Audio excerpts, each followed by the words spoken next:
وزیر اعلیٰ بلوچستان میر سرفراز بگٹی نے واضح کیا ہے کہ ہم 1000 سال تک دہشت گردوں کے خلاف جنگ لڑنے کو تیار ہیں لیکن سرنڈر نہیں کریں گے۔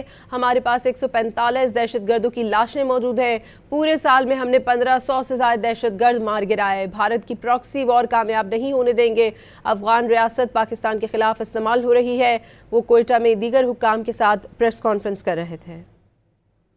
فورس بڑی ویجیلنٹ تھی، بڑی الرٹ تھی، اور اس نے بڑی جواں مردی کے ساتھ ان کا مقابلہ کرتے ہوئے تقریباً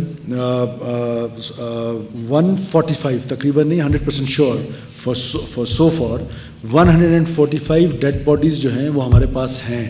وی مینیج ٹو کل 145 terrorist in 40 hours. This is the highest number since Pakistan is facing this war on terror. یہ بلوچیت کا نعرہ لگاتے ہیں، اس لیے میں ہمیشہ کہتا ہوں کہ کوئی ان کی قومیت نہیں ہے، کوئی یہ قوم کی جنگ نہیں ہے، یہ صرف دہشت کی جنگ ہے۔ ہندوستان کی اما پہ اس طرح کے واقعات کر کے پاکستان کو ڈیسٹیبلائز کرنے کی کوشش کرتے ہیں۔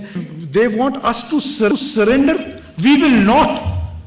ہم 1000 سال تک یہ جنگ لڑیں گے۔ This country is ours. This is our motherland. We'll fight for it. ہم ایک سیکنڈ کے لیے بھی سرنڈر ہونے کو تیار نہیں ہیں۔ یہ اس طرح کے 1000 حملے ہم پر کر لیں۔